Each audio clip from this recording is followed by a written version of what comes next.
ఆధ్వర్యంలో నేను కానీ అదేవిధంగా పెద్దలు మాజీ శాసనసభ్యులు మల్లారి విష్ణు గారు విజయవాడ నగరంలో జరుగుతున్న ఏ కన్వెన్షన్లో జరుగుతున్న రెగ్యులేటరీ సమావేశంలో చైర్మన్ గారిని కలిసి కూటమి ప్రభుత్వం అధికారంలోకి వచ్చిన తర్వాత ఏదైతే పెంచిన విద్యుత్ ఛార్జీలు దాదాపుగా 15,000 కోట్లు 485,000 కోట్లు ఉన్నాయో అవి వెంటనే తగ్గించాలని చెప్పని ప్రజల మీద భారం పడకుండా చూడాలని చెప్పని ఈరోజు ఎన్టీఆర్ జిల్లా వైఎస్ఆర్ కాంగ్రెస్ పార్టీ తరఫున రిప్రజెంటేషన్ ఇవ్వడం జరిగింది.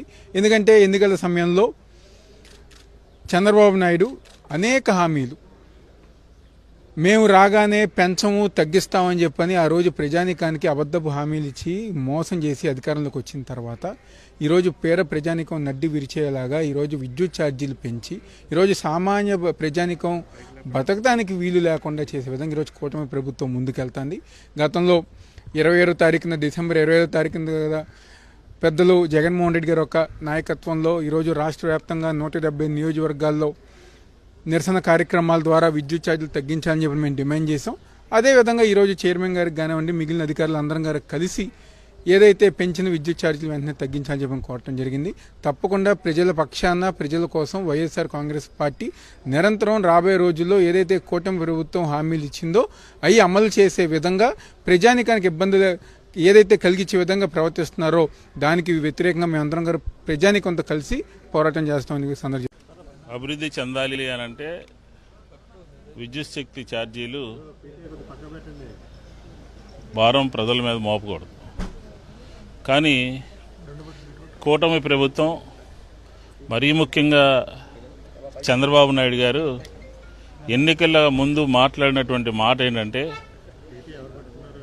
మాకు ఓటు వేయండి, ఎన్నికల ఛార్జీలు పెంచబోము భవిష్యత్తులో అని చెప్పని విపులంగా క్లియర్గా ఎన్నికల సభల్లో పులివెందల్లో లేకపోతే విశాఖపట్నంలో అనేక ప్రాంతాల్లో కరెంటు ఛార్జీలు పెంచము అని చెప్పి ఉన్నటువంటి ప్రభుత్వాన్ని మార్చాలి, ఉన్నటువంటి ప్రభుత్వం కన్నా మేము ఒక్క రూపాయి కూడా పెంచము అని చెప్పని ఎన్నికల హామీ ఇచ్చి ఈరోజు 15,485,000 కోట్ల రూపాయలు ఆంధ్రప్రదేశ్ ప్రజల మీద భారం మోపడానికి సిద్ధపడింది.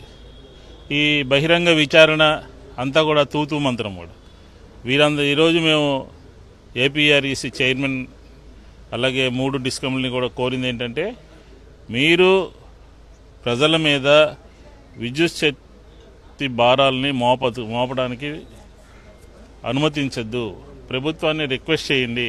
15,000 కోట్లు ప్రభుత్వం నుంచి సబ్సిడీ కింద మీరు తీసుకోండి, అంతే తప్ప ప్రజల మీద ప్రతి నెల కూడా వచ్చే మార్చి నాటి వరకు ప్రతి నెల విద్యుత్ శక్తి భారం మోపే విధంగా లేకపోతే ప్రజలకి ఇబ్బంది కలిగే విధంగా కేటగిరీ 1లో కానీ 2లో కానీ 3లో కానీ 4లో కానీ అనేక రకాలుగా భారం మోపడానికి సిద్ధపడుతున్నారు.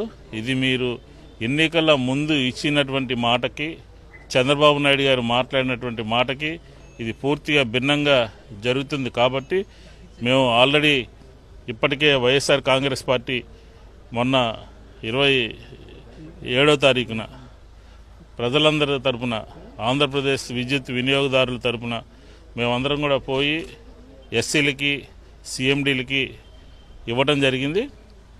ఈరోజు మళ్ళీ బహిరంగ విచారణ పేరు మీద ప్రజల దగ్గర నుంచి అభ్యంతరాలు స్వీకరిస్తున్నారు. కాబట్టి మా అభ్యంతరం, వైఎస్ఆర్ కాంగ్రెస్ పార్టీ అభ్యంతరం, విద్యుత్ శక్తి భారాలని మోపవద్దు.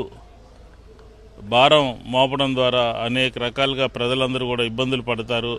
ఆర్థికంగా అసలే ఇప్పటికే ఇబ్బందుల్లో ఉన్నటువంటి ప్రజానీకానికి మీద ఈ భారం 15,000 కోట్లు పడటం మూలంగా అనేక ఇబ్బందులు ఎదురవుతాయి అనే ఉద్దేశంతో ఈరోజు మేమందరం కూడా, నేను జిల్లా అధ్యక్షుడు అవినాష్ గారు, మేమందరం కూడా వచ్చి వారందరికీ రిప్రజెంటేషన్ ఇచ్చి ఎటువంటి పరిస్థితుల్లో ఛార్జీలు ఇప్పటికే వసూలు చేసే ప్రక్రియ ప్రారంభమైంది.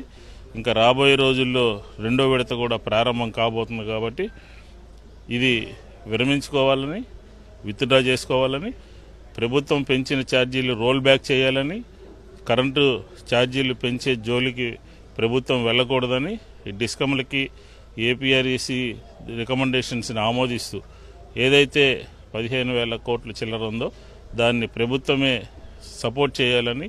ఎందుకంటే గతంలో చంద్రబాబు నాయుడు గారు పరిపాలన చేసినప్పుడు 15,000 కోట్లు మాత్రమే ఇవ్వటం జరిగింది. మేము 43-44,000 కోట్లు ఇచ్చి దాన్ని స్థిరీకరించి ప్రజల మీద భారాలు పడకుండా చూసాం. కాబట్టి ఆ దిశగా ఇప్పుడున్నటువంటి యంత్రాంగం అంతా కూడా పనిచేయాలని చెప్పిన ఉద్దేశంతో ఈరోజు మేము వచ్చి వారందరికీ రికమెండేషన్స్ ఇవ్వడం జరిగింది.